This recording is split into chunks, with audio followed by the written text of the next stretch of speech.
Where does inspiration come from? Like many things, ideas are in the doing. If you talk to a painter or a writer or any sort of craftsman, there are certain thoughts and ideas and visions which are guiding, but so much information comes out of doing. So we have to anticipate, speculate, rehearse, imagine. My name is Jam Hungo and I'm a project architect at David Chipperfield Architects in London, and I've been working on the projects at New Zuid in Antwerp. The site itself is very close to the historic city centre of Antwerp, which is celebrated for the beauty of its architecture and public spaces.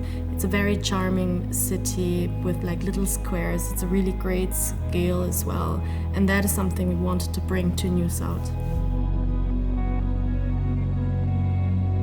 In the case of New Zuid, the context is the master plan, a context which was comfortable to work with or play with. I mean, obviously, we challenged some of the assumptions in our particular part of the master plan. But I think the good thing about this master plan is that embedded in it was a certain vision of a piece of city, let's say.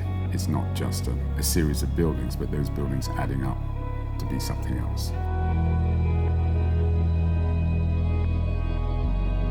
While most of the architects working on the site, they opted for a U-shaped building framing a square or a garden, but we think it's probably interesting to have two perpendicular rectangular buildings. One is offices, the other one is residential, and together with the other buildings of the neighboring plots, they are creating a garden square, an orchard in the middle.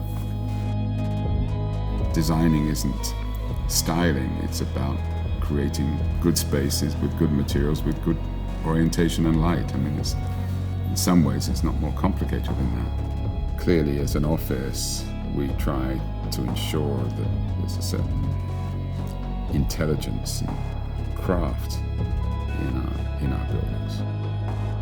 So the two buildings, they share architectural and spatial characteristics. They are both hybrid timber and precast concrete structures, and they also both have winter gardens along the long facades.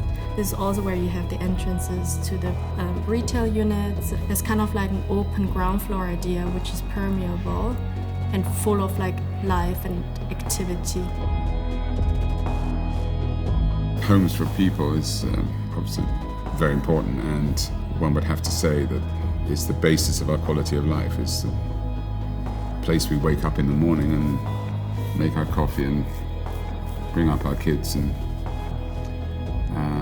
treat us home.